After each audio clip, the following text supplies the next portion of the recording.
പറഞ്ഞിരുന്ന വിഷയം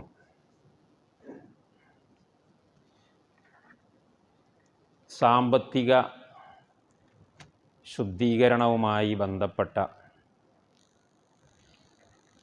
പല കാര്യങ്ങളുമായിരുന്നു.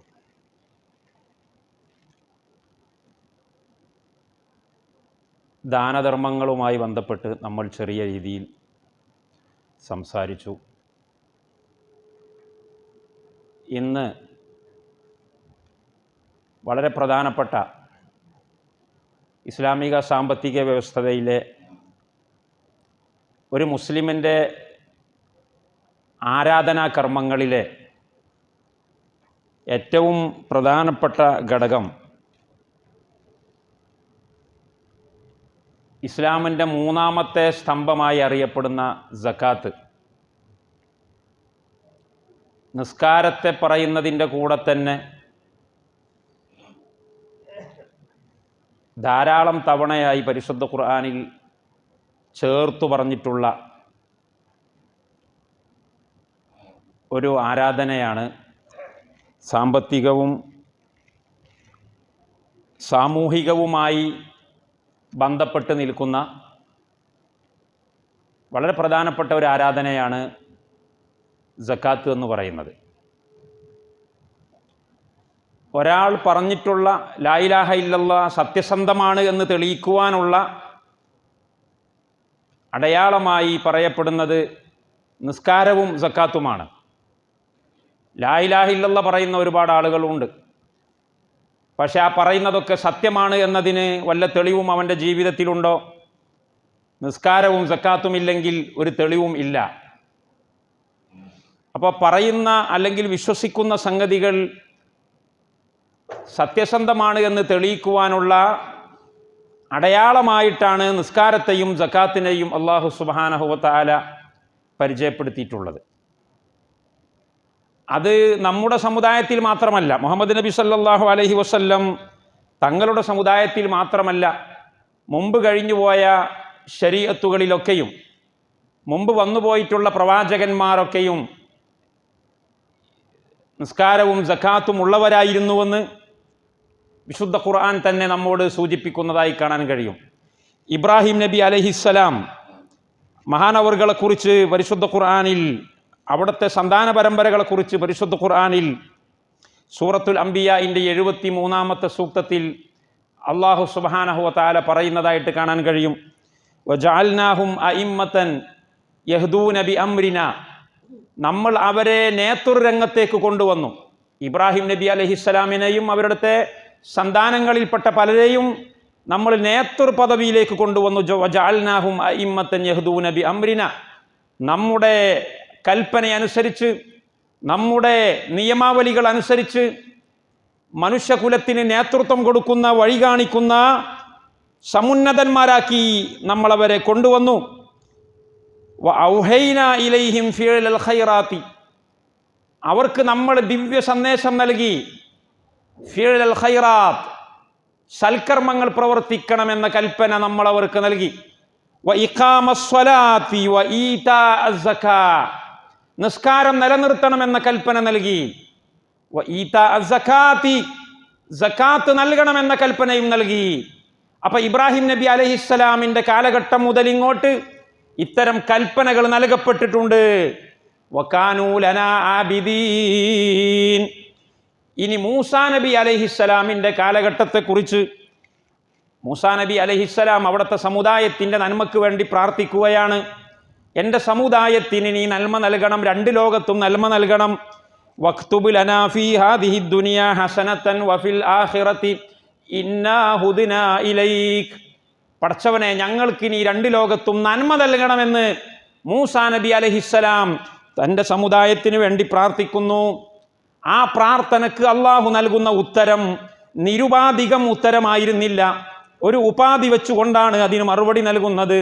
എന്താണ് ആ മറുപടി? പരിശുദ്ധ ഖുർആനിൽ തന്നെ പറയുന്നു, ഖാല അദാബി ഉസീബു ബിഹി മൻ അശാ, എൻ്റെ ശിക്ഷയുണ്ടല്ലോ, എൻ്റെ നരകമുണ്ടല്ലോ, അത് ഞാൻ ഉദ്ദേശിക്കുന്ന ആളുകൾക്ക് അത് ലഭിക്കും.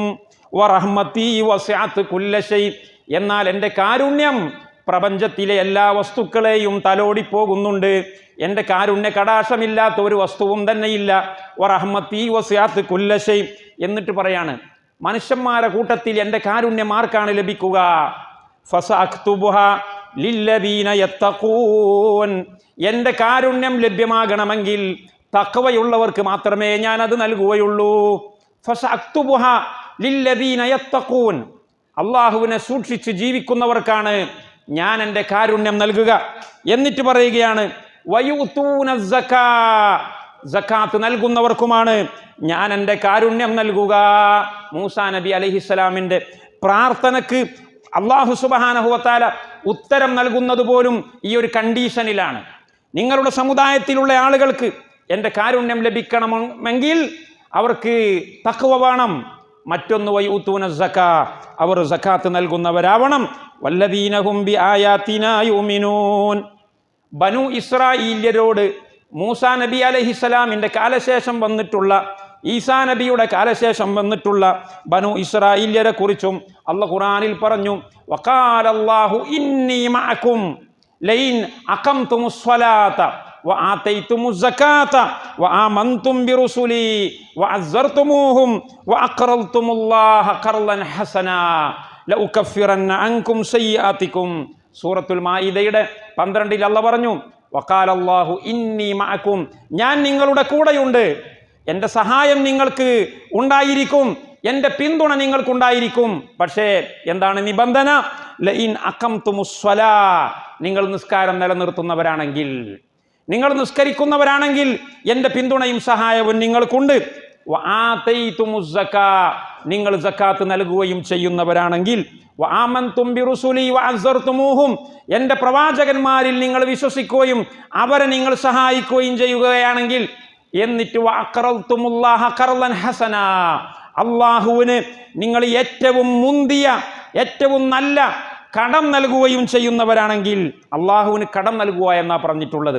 അള്ളാഹു നമുക്ക് നൽകിയിട്ടുള്ള സമ്പത്ത് നമ്മുടെ ഭാര്യമാർക്ക് വേണ്ടി, നമ്മുടെ സന്താനങ്ങൾക്ക് വേണ്ടി, നമ്മുടെ കുടുംബക്കാർക്ക് വേണ്ടി നമ്മൾ തിരിച്ചു കൊടുക്കുമ്പോൾ അതിനെക്കുറിച്ച് അല്ലാഹു പറയുന്നത് നിങ്ങൾ അള്ളാഹുവിന് കടം കൊടുക്കുക എന്നാണ്. എത്ര സൗന്ദര്യമുള്ള പ്രയോഗമാണ്. നമ്മുടെ അയൽവാസികൾക്ക്, നമ്മുടെ നാട്ടുകാർക്ക് തിന്നാൻ കൊടുക്കുന്നതിന് അല്ലാഹു തആലക്ക് എന്താ? നിങ്ങൾ കൊടുക്കുന്ന സമ്പത്ത് നിങ്ങളെ സഹോദരന്മാർക്ക് വേണ്ടിയിട്ടുള്ളതാ, നിങ്ങളെ കുടുംബക്കാർക്ക് വേണ്ടിയിട്ടുള്ളതാ. അതുകൊണ്ട് പടച്ചോൻ എന്താ കിട്ടാനുള്ളത്? എന്നിട്ട് പോലും അല്ലാഹു പറയുന്നത് വഅഖറൽതുമുല്ലാഹ ഖർളൻ ഹസന, നിങ്ങൾ കൊടുക്കുന്നത് നിങ്ങളെ സഹോദരന്മാർക്കല്ല, നിങ്ങൾ കൊടുക്കുന്നത് നിങ്ങളെ നാട്ടുകാർക്കല്ല, നിങ്ങൾ കൊടുക്കുന്നത് എനിക്കാ. നിങ്ങൾ അയൽവാസിക്ക് കൊടുക്കുന്നു, ശരിയാണ്, പക്ഷെ അത് നിങ്ങൾ യഥാർത്ഥത്തിൽ തരുന്നത് എനക്കാണ്. അതുകൊണ്ട് ഞാനത് നിങ്ങൾക്ക് പകരം തരും. നിങ്ങൾ ഭാര്യമാർക്ക് കൊടുത്തോളൂ, സന്താനങ്ങൾക്ക് കൊടുത്തോളൂ, പണ്ഡിതന്മാർക്ക് കൊടുത്തോളൂ, പാവപ്പെട്ടവർക്ക് കൊടുത്തോളൂ. അതൊക്കെയും നിങ്ങൾ അവർക്കാണ് കൊടുത്തതെന്ന് വിചാരിക്കണ്ട, നിങ്ങൾ എനിക്കാണ് തന്നിട്ടുള്ളത്. അതുകൊണ്ട് എനിക്ക് തന്നത് ഒരിക്കലും പാഴായി പോവുകയില്ല. നാട്ടുകാർക്ക് കൊടുത്തത് ചിലപ്പോൾ പാഴായി പോകും, അവർ ചിലപ്പോൾ നന്ദി കാണിക്കുകയില്ല. പക്ഷേ ഞാൻ നിങ്ങളോട് നന്ദി കാണിക്കുന്നവനാണ്. നിങ്ങളൊരു ദിർഹം കൊടുത്തിട്ടുണ്ടെങ്കിൽ അത് ഒരിക്കലും അക്കൗണ്ടിൽ നിന്ന് മിസ്സായി പോകുന്ന പ്രശ്നമില്ല. അതുകൊണ്ടാണ് വഅഖറൽതുമുല്ലാഹ ഖർളൻ ഹസനാ.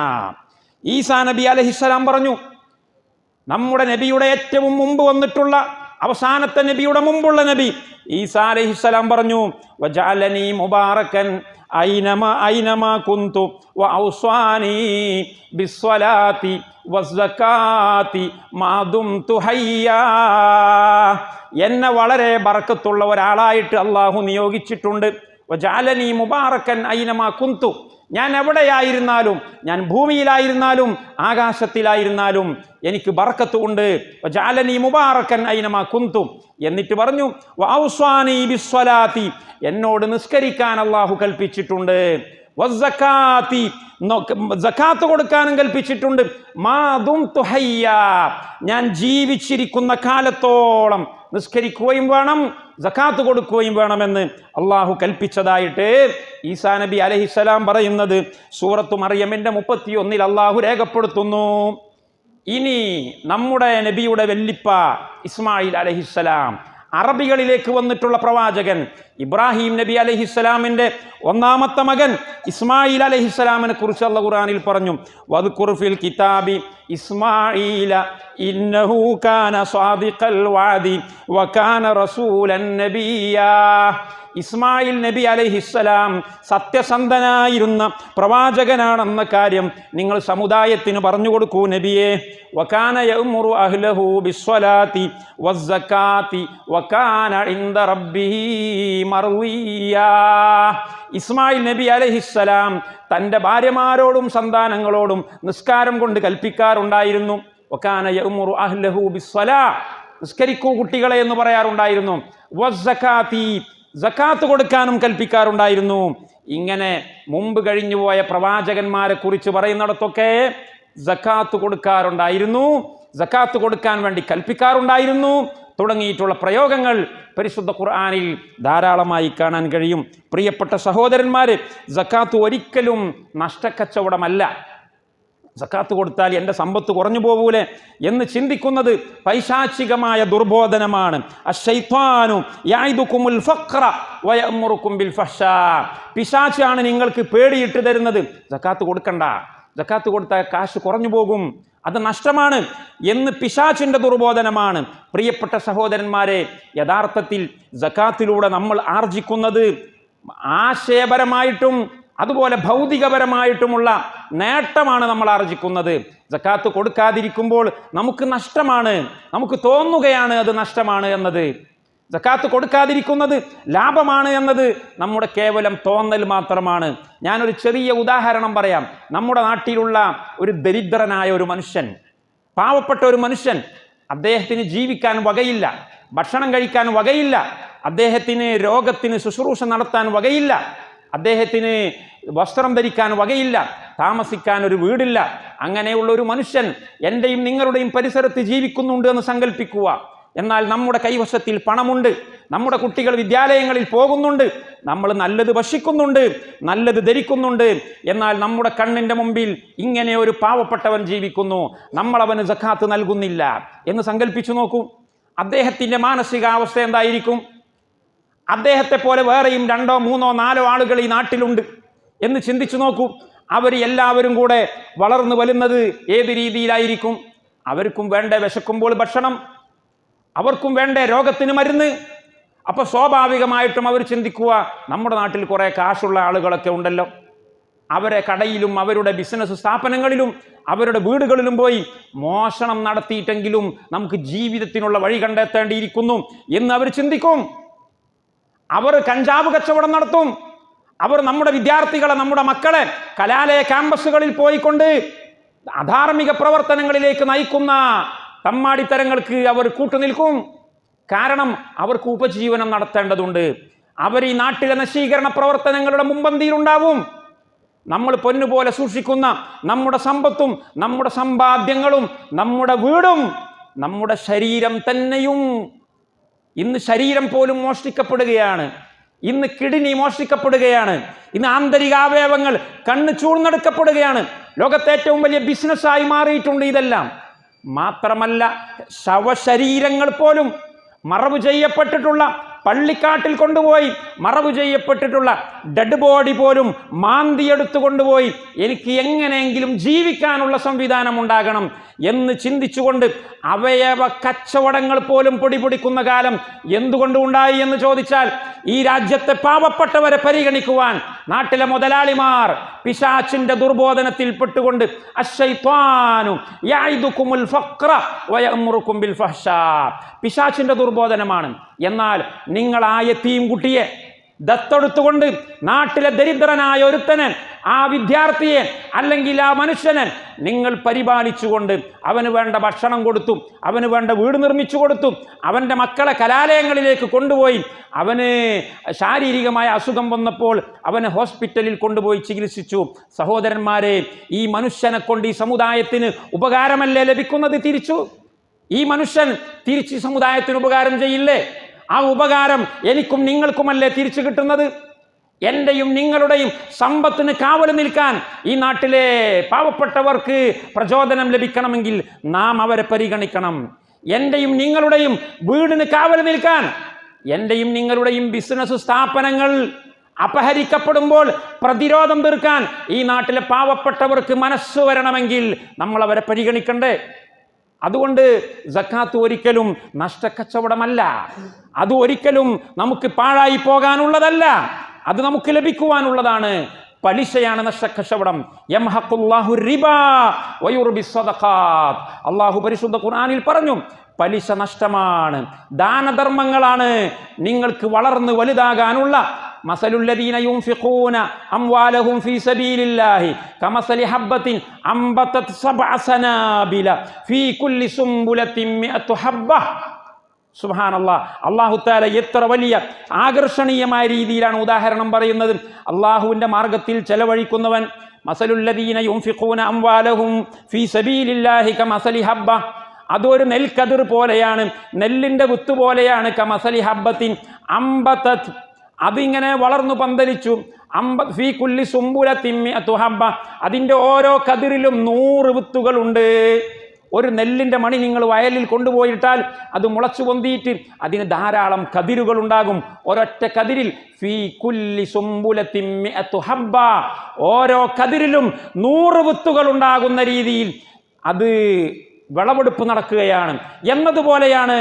അല്ല മസലുല്ലദീന യുൻഫിഖൂന അംവാലഹും ഫീ സബീലില്ലാഹ്, അല്ലാഹുവിൻ്റെ മാർഗത്തിൽ സകാത്ത് നൽകുന്നവർ.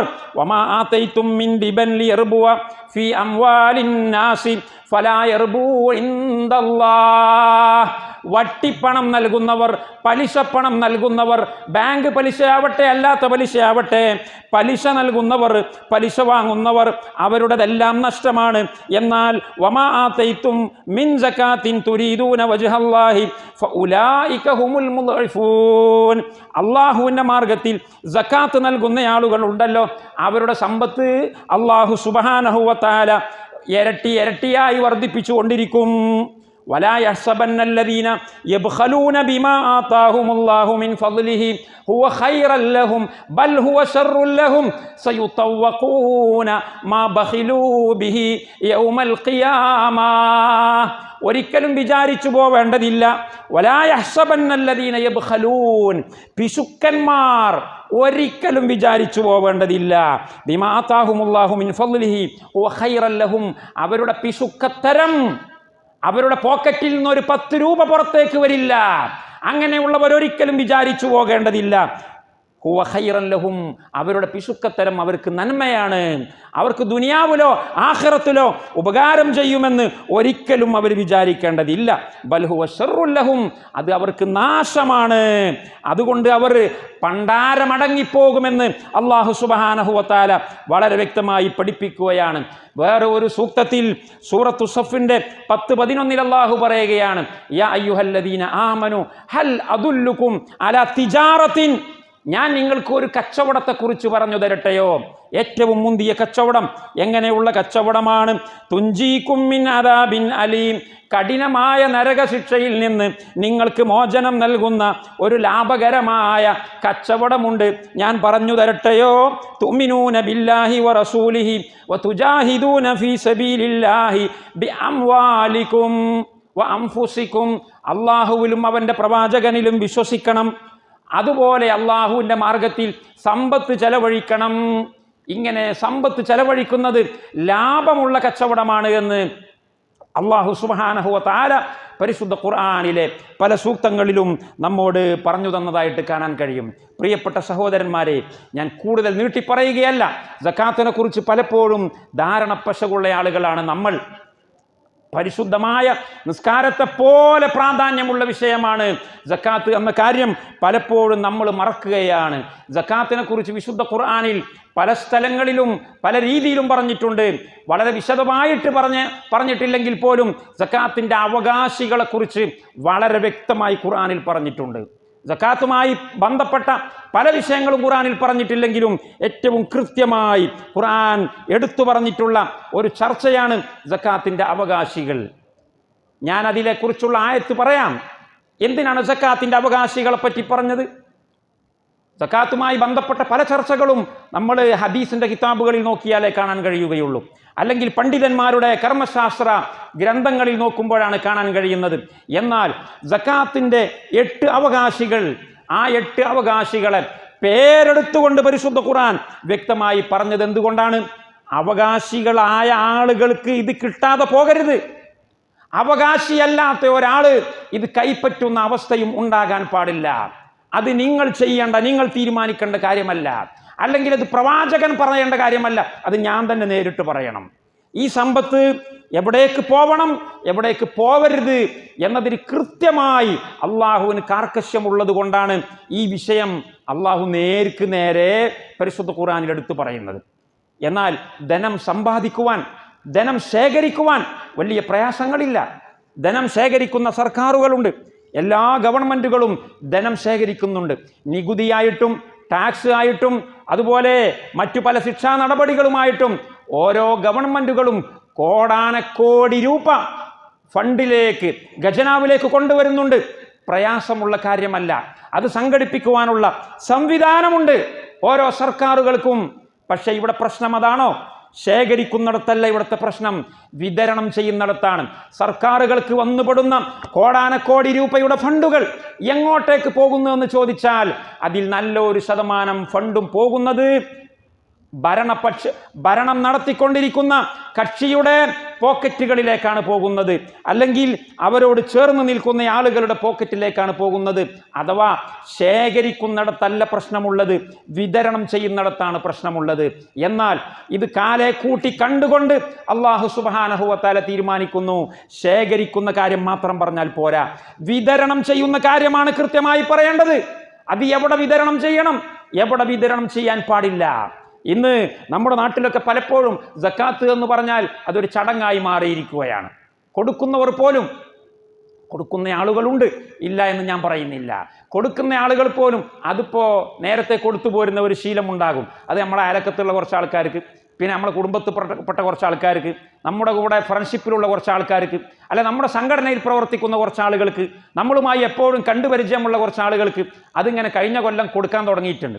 അപ്പോൾ അടുത്ത കൊല്ലം കൊടുക്കണം, പിറ്റത്തെ കൊല്ലം കൊടുക്കും. കൊടുത്തില്ലെങ്കിൽ അയാൾ ചോദിച്ചു വരും, അല്ല കഴിഞ്ഞ കൊല്ലങ്ങളെ സക്കാത്ത് കിട്ടീനു, ഇക്കൊല്ലങ്ങളെ സക്കാത്ത് കിട്ടിയിട്ടില്ല എന്ന് ചോദിച്ചു വരിക പോലും ചെയ്യും. യഥാർത്ഥത്തിൽ ഇത് കൊടുക്കുക എന്നത് അദ്ദേഹത്തിൻ്റെ വിശാല മനസ്കതയാണ്. അള്ളാഹു അദ്ദേഹത്തിന് കൊടുക്കാനുള്ള നല്ലൊരു മനസ്സ് കൊടുത്തു. പക്ഷേ സഹോദര, നിന്റെ പ്രവൃത്തി പൂർത്തിയായിട്ടില്ല. നീ അത് കൊടുക്കുമ്പോൾ എത്തിപ്പെട്ടിട്ടുള്ളത് ഏത് കൈകളിലേക്കാണ് എന്ന് സൂക്ഷിച്ചു നോക്കേണ്ടതുണ്ട്. നിന്റെ ചോരയിൽപ്പെട്ട ഒരാളാണ് എന്ന് കരുതി സക്കാത്ത് കൊടുക്കാനുള്ള വകുപ്പ് ഇസ്ലാമിലില്ല. കേവലം നിന്റെ അയൽവാസിയാണെന്ന് കരുതി സക്കാത്ത് കൊടുക്കാനുള്ള വകുപ്പ് ഇസ്ലാമിലില്ല. കേവലം നിന്റെ സംഘടനയിൽപ്പെട്ടയാളാണ് എന്ന് കരുതി സക്കാത്ത് കൊടുക്കാനുള്ള വകുപ്പ് ഇസ്ലാമിലില്ല. കൃത്യമായി പഠിക്കണം. ചില ആളുകൾ അങ്ങനെയാണ് ഇപ്പോൾ നമ്മുടെ നാട്ടിലൊക്കെ ഉണ്ട്. കുടുംബക്കാർക്കാ സക്കാത്ത്, മുപ്പരെ ഒരു ഉമ്മാൻ്റെ ആങ്ങളയുണ്ട്, അല്ലെങ്കിൽ ഒരു ഉമ്മാൻ്റെ സഹോദരിയുണ്ട്, അവർക്ക് നമ്മളിങ്ങനെ കൊടുത്തു പോരുന്നതാണ്. അതും വലിയ സംഖ്യയൊക്കെ ആയിരിക്കും കൊടുക്കുന്നത്. കിട്ടിയിട്ടില്ലെങ്കിൽ ചോദിച്ചു തന്നെ വരും. സക്കാത്താണ് നിങ്ങൾ കൊടുക്കുന്നത് എന്ന ബോധം നിങ്ങൾക്ക് വേണം. അള്ളാഹു പരിശുദ്ധ ഖുർആനിൽ പേരെടുത്ത് എണ്ണിപ്പറഞ്ഞിട്ടുള്ള ആളുകളുടെ വിഷയത്തിലാണ് നിങ്ങൾ തിരിമറി നടത്തുന്നത് എന്ന ബോധം നിങ്ങൾക്ക് വേണം. അതേസമയത്ത് ഐച്ഛിക സംഭാവനകളാണെങ്കിൽ പ്രശ്നമില്ല. നമ്മുടെ ദാനധർമ്മങ്ങൾ, സാധാരണഗതിയിൽ നമ്മൾ നൽകുന്ന ദാനധർമ്മങ്ങളുണ്ട്, അത് കുടുംബക്കാർക്ക് കൊടുക്കണം, അത് അയൽവാസികൾക്ക് കൊടുക്കണം, അത് നമ്മുടെ പള്ളിയിൽ വരുന്നവർക്ക് കൊടുക്കണം, അത് നമ്മുടെ സംഘടനയിലുള്ളവർക്ക് കൊടുക്കണം. പക്ഷേ സക്കാത്തിൻ്റെ വിഷയത്തിൽ ഇത്തരത്തിലുള്ള ഉദാസീനമായ അല്ലെങ്കിൽ ഇത്തരത്തിലുള്ള അലംഭാവപരമായിട്ടുള്ള സ്വഭാവങ്ങളും പെരുമാറ്റ രീതികളും ഉണ്ടാകാൻ പാടില്ല.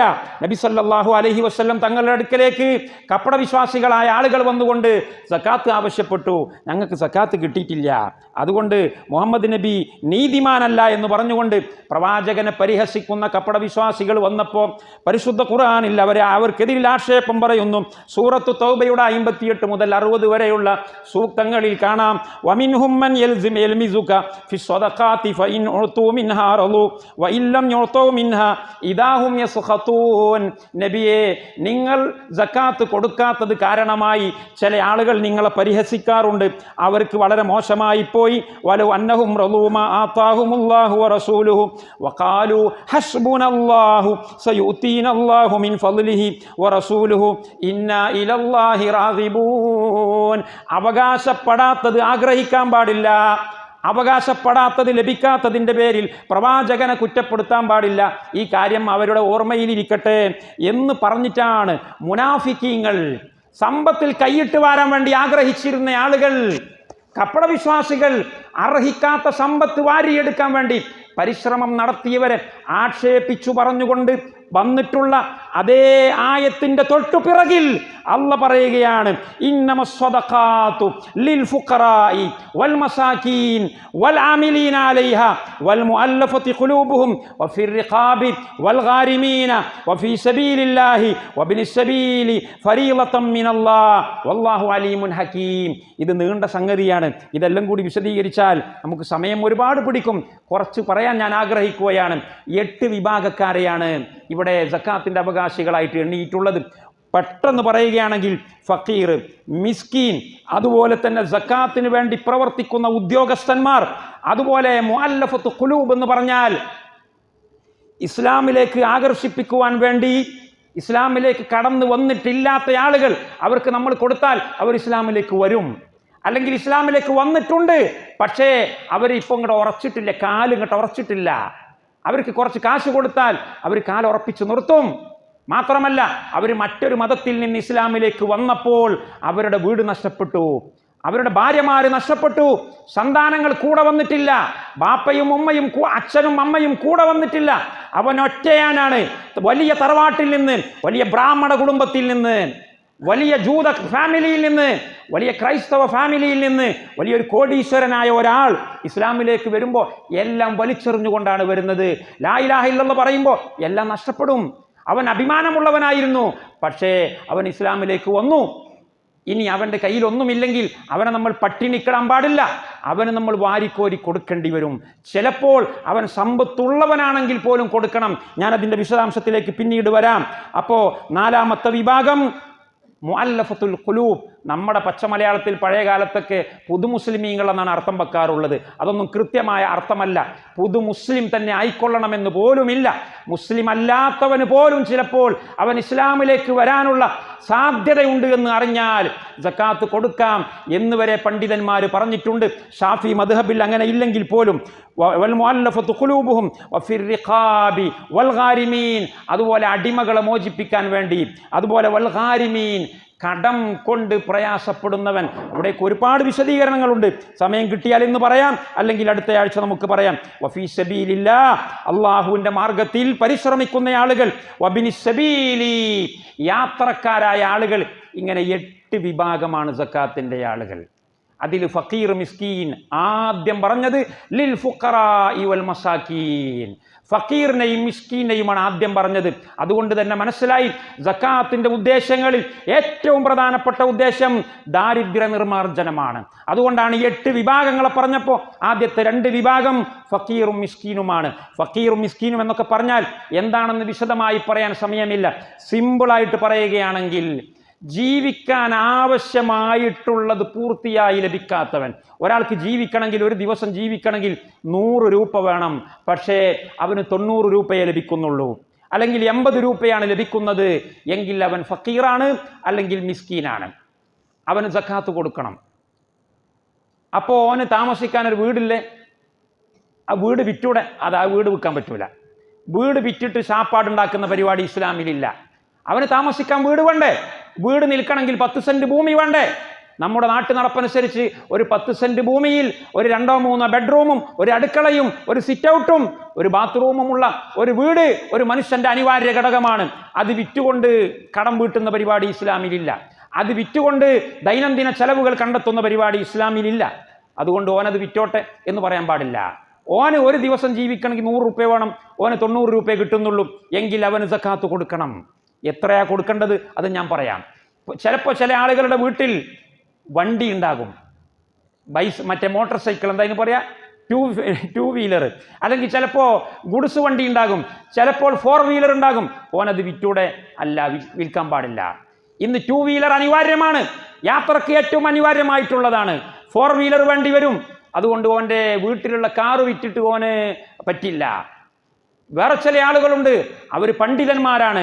പണ്ഡിതന്മാരാകുമ്പോൾ അവർക്ക് കിതാബുകൾ വേണ്ടി വരും. കിതാബുകൾ വിലപിടിപ്പുള്ളതാണ്. 10,000-കണക്കിന്, ലക്ഷക്കണക്കിന് രൂപയുടെ കിതാബുകളിലെ മൂപ്പര വീട്ടിൽ. അത് വിറ്റിട്ട് ശാപ്പാട് നടത്തിക്കൂടെ? പറ്റില്ല. ഈ കിതാബൊക്കെ വിറ്റാൽ പിന്നെ മൂപ്പർക്ക് ദീൻ പറയാൻ റഫറൻസുകൾ വേണ്ടേ? അല്ലെങ്കിൽ വേറെ ഒരാൾ മെഡിക്കൽ കോളേജിലെ ഡോക്ടറാണ്, അദ്ദേഹം മുസ്ലിമാണ്, മെഡിക്കൽ കോളേജിലെ ന്യൂറോളജി സർജനാണ്, അദ്ദേഹത്തിന് റെഫറൻസുകൾ വേണം, അദ്ദേഹത്തിൻ്റെ കിതാബുകൾക്ക് കോടിക്കണക്കിന് രൂപ വരും. ആ പുസ്തകം വായിച്ചിട്ട് വേണം ഒരു രോഗിയെ ശസ്ത്രക്രിയ ചെയ്യണമെങ്കിൽ, ഒരു രോഗിയെ ശുശ്രൂഷിക്കണമെങ്കിൽ. മൂപ്പര പുസ്തകങ്ങളൊക്കെ വിറ്റോട്ടെ. മൂപ്പര പുസ്തകം വെക്കാൻ നല്ല അലമാരയുണ്ടല്ലോ, തേക്കിൻ്റെ അലമാരയാണല്ലോ, ആ അലമാരൊക്കെ വിറ്റാൽ പോരെ, വിൽക്കാൻ പാടില്ല. അയാൾ ഫക്കീറാണ്. അയാളുടെ പുസ്തകം ഈ സമുദായത്തിൻ്റെ ജീവനാണ്. ഈ സമുദായത്തിന് നിലനിന്ന് പോകണമെങ്കിൽ അദ്ദേഹത്തിൻ്റെ കിതാബുകളും ഇദ്ദേഹത്തിൻ്റെ പുസ്തകങ്ങളും വേണം. അത് വിൽക്കാനുള്ളതല്ല, അത് പഠിക്കാനുള്ളതാണ്. അതുകൊണ്ട് അതൊന്നും വിറ്റിട്ട് മുതലാളിയാകേണ്ട ആവശ്യമില്ല. അദ്ദേഹത്തിന് ഇപ്പോഴത്തെ കണ്ടീഷൻ അനുസരിച്ചുകൊണ്ട് 90 രൂപയെ ലഭിക്കുന്നുള്ളൂ, 100 രൂപ അദ്ദേഹത്തിന് ആവശ്യമുണ്ട് എങ്കിൽ അദ്ദേഹത്തിന് സക്കാത്ത് കൊടുക്കണം. വേറെ ചില ആളുകളുണ്ട്, അവർക്ക് ജോലിയൊക്കെ കിട്ടും, പക്ഷെ കിട്ടിയ ജോലി ചെയ്യാൻ അദ്ദേഹത്തിൻ്റെ അഭിമാനം അദ്ദേഹത്തെ അനുവദിക്കുന്നില്ല. ഉദാഹരണം പറയാ, ഒരു PhD നേടിയിട്ടുള്ളൊരു ഡോക്ടറാണ്, ഒരു അന്താരാഷ്ട്ര യൂണിവേഴ്സിറ്റിയിൽ പോയിട്ട് റിസർച്ച് ചെയ്ത് PhD-കാരനാണ്.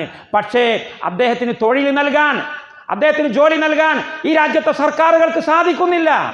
അപ്പം എന്താ, എന്നാ മൂപ്പര് വല്ല സ്ട്രീറ്റിൽ പോയിട്ട് റോഡൊക്കെ അടിച്ചു വാരി വൃത്തിയാക്കിക്കോട്ടെ, അല്ലെങ്കിൽ മൂപ്പര് ഏതെങ്കിലും മത്സ്യ മാർക്കറ്റിൽ പോയി മത്സ്യക്കച്ചവടം നടത്തിക്കോട്ടെ. പറ്റില്ല. മനുഷ്യന്റെ അഭിമാനത്തിന് പോറലേൽക്കാൻ പാടില്ല. അദ്ദേഹം വലിയ പണ്ഡിതനാണ്, അദ്ദേഹം IAS ഓഫീസറാണ്, പക്ഷെ ജോലി നൽകാൻ ഈ രാജ്യത്തെ കമ്പനികൾക്ക് സാധിക്കുന്നില്ല, ഈ രാജ്യത്തെ ഭരണകൂടങ്ങൾക്ക് സംവിധാനമില്ല എങ്കിൽ മാന്യനാണ് അദ്ദേഹം. അദ്ദേഹത്തിന് റോഡ് അടിച്ചു വാരുന്നത് നല്ല ജോലിയൊക്കെ തന്നെയാണ്, പക്ഷെ അദ്ദേഹത്തിൻ്റെ തറവാടിത്തത്തോട് അത് യോജിക്കുന്നില്ല. ആന മെലിഞ്ഞാലും തൊഴുത്തിൽ കെട്ടാൻ പാടില്ല എന്നത് മലയാളത്തിലെ ചൊല്ലാണ്. അല്ലെങ്കിൽ വേറെ ഒരു വലിയ പണ്ഡിതൻ, അദ്ദേഹം വലിയ പണ്ഡിതനാണ്, വലിയ മതപണ്ഡിതനാണ്, ഖുർആൻ മനപ്പാടമുള്ളയാളാണ്, ഹദീസുകൾ മനപ്പാടമുള്ളയാളാണ്. പക്ഷേ നാട്ടിലെ സംഘടനാ തർക്കങ്ങൾ കാരണം, നാട്ടിലെ ചില തിട്ടൂരങ്ങൾ കാരണം, മതമായി പറഞ്ഞത് കാരണം അദ്ദേഹത്തിന് പള്ളിയിൽ ജോലിയില്ല, അദ്ദേഹത്തിന് മദ്രസയിൽ ജോലി കിട്ടുന്നില്ല. അപ്പോൾ വേറൊരാൾ പറയാ, നമ്മൊരു മത്തിക്കച്ചവടത്തിന് പോയിക്കോട്ടെ. അല്ല, പറ്റില്ല. അദ്ദേഹത്തിന് വലിയ താടിയും തലയെക്കെട്ടും നീളക്കുപ്പായം വെച്ച് മാർക്കറ്റിൽ മത്തിക്കച്ചവടം ചെയ്യുന്നത് അദ്ദേഹത്തിൻ്റെ അഭിമാനത്തിനോട് യോജിക്കുന്നില്ല. അദ്ദേഹം ഫക്കീറാണ്, അദ്ദേഹത്തിന് ശാപ്പാടിനുള്ള വകുപ്പ് നിങ്ങൾ ഉണ്ടാക്കി കൊടുക്കണം. ഇങ്ങനെ ഒരുപാട് വിഷയങ്ങൾ ഇതുമായി ബന്ധപ്പെട്ടുകൊണ്ടുണ്ട്. വിൽക്കാൻ പാടുള്ളതും വിൽക്കാൻ പാടില്ലാത്തതും. അതാണ്ട് വിറ്റൂടെ എന്ന് ചോദിക്കാനൊന്നും പറ്റില്ല. അതുപോലെ അദ്ദേഹത്തിന് 2 ഭാര്യമാരുണ്ട്. 2 ഭാര്യമാരുണ്ടാകുമ്പോൾ 2 വീട് വേണ്ടി വരും. 2 ഭാര്യമാരിൽ സന്താനങ്ങൾ ഉണ്ടാകും. 100 രൂപ മതിയാവുകയില്ല, 1000 രൂപ ചിലപ്പോൾ തികയുകയില്ല. അദ്ദേഹത്തിന് 900 ലഭിക്കുന്നുള്ളൂ. അദ്ദേഹം ഫക്കീറാണ്, അദ്ദേഹത്തിന് സമ്പത്ത് കൊടുക്കണം. ചിലപ്പോൾ ചില ആളുകൾക്ക് കല്യാണം കഴിക്കാൻ വേണ്ടി സമ്പത്ത് കൊടുക്കേണ്ടി വരും. ചെറുപ്പക്കാരന് വിവാഹം കഴിക്കാൻ മഹർ കൊടുക്കാൻ സമ്പത്ത് ഇല്ല. ദൈനംദിന ജീവിതത്തിനൊക്കെ ചെലവ് കിട്ടുന്നുണ്ട്, പക്ഷേ അവൻ വിവാഹപ്രായമെത്തിയവനാണ്. അവൻ വ്യഭിചാരത്തിൽ പോയി ചാടാതിരിക്കാൻ അവന് സംവിധാനങ്ങൾ ഉണ്ടാക്കി കൊടുക്കണം. അവൻ ഫക്കീർ ആണ്. അവൻ 5 പവൻ സ്വർണം മഹറായിട്ട് കൊടുക്കണമെങ്കിൽ അത് സക്കാത്തിന്റെ ഫണ്ടിൽ നിന്ന് കൊടുക്കുക. അതുപോലെ ഒരു ചെറുപ്പക്കാരി പെൺകുട്ടി, അവൾക്ക് വിവാഹിതയായി ഇറങ്ങിപ്പോകണമെങ്കിൽ അവളുടെ പിതാവിന് സംവിധാനമില്ല, അത് പള്ളിയിൽ നിന്ന് പിരിവെടുത്തിട്ടല്ല കൊടുക്കേണ്ടത്, മുതലാളിമാരുടെ സക്കാത്തിന്റെ ഫണ്ടിൽ നിന്ന് കൊടുക്കണം. കാരണം ആ കുട്ടിയുടെ പിതാവ് ഫക്കീറാണ്. കാരണം വിവാഹം എന്നത് മനുഷ്യന്റെ ആവശ്യമാണ്. ചോറ് എന്ന് പറയുന്നത് പോലെ, മരുന്ന് എന്ന് പറയുന്നത് പോലെ മനുഷ്യന്റെ ആവശ്യമാണ് വിവാഹം. 2ാം വിവാഹം കഴിക്കാൻ താല്പര്യമുള്ളവന് അതിനുള്ള സംവിധാനം പോലും ഉണ്ടാക്കി കൊടുക്കണമെന്ന് വിശുദ്ധ ഇസ്ലാം പറഞ്ഞിട്ടുണ്ട്. ചില ആൾക്ക് ഒന്നും മതിയാകൂല. ഒന്നും മതിയാകാത്തവന് 2ാമത്തെ കല്യാണം കഴിച്ചെങ്കിൽ മാത്രമേ അദ്ദേഹത്തിൻ്റെ ചാരിത്രശുദ്ധി സൂക്ഷിക്കാൻ കഴിയുകയുള്ളൂ. എങ്കിൽ അവനെ സഹായിക്കാൻ വേണ്ടി പോലും ഫക്കീറിൻ്റെ പട്ടികയിൽപ്പെടുത്തിക്കൊണ്ട് സക്കാത്ത് കൊടുക്കണമെന്ന് പഠിപ്പിച്ചിട്ടുള്ള മതമാണ് വിശുദ്ധ ഇസ്ലാം. ഇനി എത്രയാ കൊടുക്കേണ്ടത് ചുരുക്കി പറയുകയാണ് സഹോദരന്മാരെ, സമയം അതിക്രമിക്കുന്നുണ്ട് എന്ന് എനിക്കറിയാം. എത്രയാ കൊടുക്കേണ്ടത്? പല അഭിപ്രായങ്ങളും പണ്ഡിതന്മാർക്കുണ്ട്. ഷാഫി മദ്ഹബിൽ പറയുന്നത് അവൻ്റെ കിഫായത്തുൽ ഉംറിൽ ഗാലിബ് എന്നാണ്. അഥവാ ഒരു മനുഷ്യൻ്റെ ശരാശരി ആയുസ് കാലത്ത്, ഒരു മനുഷ്യന്റെ ശരാശരി ആയുഷ് കാലത്ത് സ്വയം പര്യാപ്തനായി ജീവിക്കാൻ എന്തു കൊടുക്കണം? അത്രയും കൊടുക്കണം. ഒരു മനുഷ്യന്റെ ശരാശരി ആയുസ് എന്ന് പറഞ്ഞാൽ മാബൈന 60 വ 70, 60-70 വയസ്സാണ് ഒരു മനുഷ്യൻ ജീവിക്കുക. ഒരാൾ 40 വയസ്സ് പ്രായമെത്തിയിട്ടുണ്ട് നോക്കുക. നമ്മുടെ നാട്ടിൽ 40 വയസ്സ് പ്രായമുള്ള ഒരു ഫക്കീറായ മനുഷ്യനുണ്ട്. അവൻ ഇസ്ലാമിക കാഴ്ചപ്പാടനുസരിച്ച് ഇനി ഒരു 30 കൊല്ലം കൂടി ജീവിക്കാം. ചിലപ്പോൾ അതിലപ്പുറമാകാം, ചിലപ്പോൾ അതിലിപ്പുറവുമാകാം. അപ്പോൾ ഒരു 70 വയസ്സ്. അപ്പം ഇനി അവന് 30 കൊല്ലത്തെ ജീവിതമുണ്ട്. ഇപ്പോൾ 40-ാമത്തെ വയസ്സിലാണ്. ഇനി 30 കൊല്ലക്കാലം അവന് ജീവിക്കുവാൻ ആവശ്യമായിട്ടുള്ള സമ്പത്ത് എത്ര വരുമോ അത്രയും സമ്പത്ത് അവന് സക്കാത്തായിട്ട് കൊടുക്കണം. എങ്ങനെയാണെങ്കിൽ ഓനൊരു ജോലിയും ചെയ്യാൻ കഴിയാത്തവനാണ്, രോഗിയാണ്, കയ്യും കാലും കുഴഞ്ഞു കിടക്കുന്നവനാണ്, അല്ലെങ്കിൽ അവൻ്റെ അഭിമാനത്തോട് യോജിക്കുന്ന ഒരു ജോലിയില്ല. അങ്ങനത്തെ ഒരു സാഹചര്യം വരികയാണെങ്കിൽ 30 കൊല്ലക്കാലം അധ്വാനിക്കാതെ ജീവിക്കുവാനുള്ള സംവിധാനം അവൻ ഉണ്ടാക്കി കൊടുക്കണം. എന്നാൽ അധ്വാനിക്കാൻ കഴിയുന്നവനാണെങ്കിലോ, നല്ല ആരോഗ്യമുള്ളവനാണ് എങ്കിൽ അവന് ജീവിതകാലം മുഴുവനും സാപ്പാട് കഴിക്കാനുള്ളത് കൊടുക്കേണ്ടതില്ല. പിന്നെ കൊടുക്കേണ്ടത് അവന് അധ്വാനിച്ച് ജീവിക്കാൻ ആവശ്യമായിട്ടുള്ള സാധനങ്ങളും സാമഗ്രികളും വാങ്ങിച്ചു കൊടുക്കണം. ഒരു പീടിക റൂം അവന് വാങ്ങിക്കൊടുക്കുക. അവൻ കച്ചവടം ചെയ്യാൻ അറിയുന്നവനാണ്, അവനൊരു കൂൾബാർ നടത്താൻ അറിയുന്നവനാണ്, അല്ലെങ്കിൽ ഒരു ബാർബർ ഷാപ്പ് നടത്താൻ അറിയുന്നവനാണ് എങ്കിൽ അവനൊരു റൂം വാങ്ങിക്കൊടുക്കുക. എന്നിട്ട് അതുകൊണ്ട് അവൻ ജീവിക്കട്ടെ. അല്ലെങ്കിൽ അവൻ ഒരു ഓട്ടോറിക്ഷ ഓട്ടിക്കൊണ്ട് വരുമാനം കണ്ടെത്തി ജീവിക്കാൻ കഴിയുന്നവനാണ്, അവനൊരു ഓട്ടോറിക്ഷ വാങ്ങിക്കൊടുക്കുക. അധ്വാനിക്കാൻ കഴിവുള്ളവനാണെങ്കിൽ. അധ്വാനിക്കാൻ കഴിവില്ലാത്തവനാണെങ്കിൽ ഞാൻ നേരത്തെ പറഞ്ഞതുപോലെ 30 കൊല്ലക്കാലം അവന് ജീവിക്കാൻ ആവശ്യമായ തുക എത്രയാണോ അത്രയും കൊടുക്കുക. അത് 10 ലക്ഷം റുപ്യ ആണെങ്കിൽ 10 ലക്ഷം റുപ്യ കൊടുക്കുക. അതൊന്നും കൂടിപ്പോവുകയില്ല.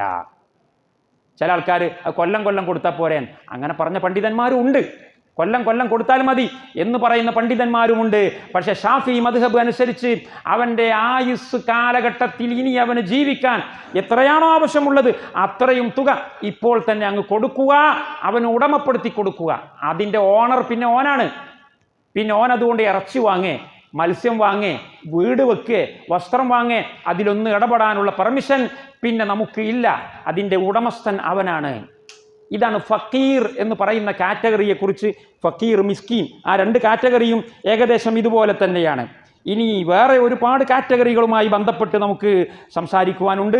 ഇന്നത്തെ സമയം നമുക്ക് അവസാനിച്ചതുകൊണ്ട് ഞാൻ എൻ്റെ സംസാരം ഇവിടെ ഉപസംഹരിക്കുകയാണ്. ഇതുമായി ബന്ധപ്പെട്ട് സംശയമൊക്കെയുള്ള ആളുകളുണ്ടാകും, എനിക്കറിയാം. അതൊക്കെ പിന്നീട് ഒരു അവസരത്തിൽ ഒഴിവുള്ള സമയം നോക്കി നമുക്ക് കൈകാര്യം ചെയ്യാവുന്നതാണ് എന്ന് ഓർമ്മപ്പെടുത്തി, ഇനി എന്തെങ്കിലും ഉണ്ടെങ്കിൽ അത് കടലാസിൽ എഴുതി തന്നാൽ അടുത്ത ആഴ്ചയോ പിറ്റത്തെ ആഴ്ചയോ ഒക്കെ വരുമ്പോൾ അത്തരം സംശയങ്ങൾക്കൊക്കെ നമുക്ക് മറുപടി പറയാവുന്നതാണ് എന്നുകൂടി ഓർമ്മപ്പെടുത്തി. നമ്മുടെ പഠന വിഷയമാണ് നമ്മുടെ മതത്തിൻ്റെ, നമ്മുടെ ഈമാനിൻ്റെ, നമ്മുടെ ശരീഅത്ത് അനുസരിച്ചുള്ള ജീവിതം ക്രമപ്പെടുത്തേണ്ടതിൻ്റെ വളരെ അനിവാര്യമായിട്ടുള്ള വിഷയമാണ് എന്നൊക്കെ ഓർമ്മയിലിരിക്കട്ടെ എന്ന് എൻ്റെയും നിങ്ങളുടെയും കാര്യത്തിന് വേണ്ടി സംസാരിച്ച് അല്ലാഹു സുബ്ഹാനഹു വ തആല നമ്മൾ പറഞ്ഞതിനെ കേട്ടതിനെയുമെല്ലാം ഒരു സ്വാലിഹായ അമലായി നമ്മിൽ നിന്ന് സ്വീകരിക്കുമാറാകട്ടെ. വആഖിറു ദഅവാന അനിൽ ഹംദുലില്ലാഹി റബ്ബിൽ ആലമീൻ. അസ്സലാമു അലൈക്കും വറഹ്മത്തുള്ളാഹി.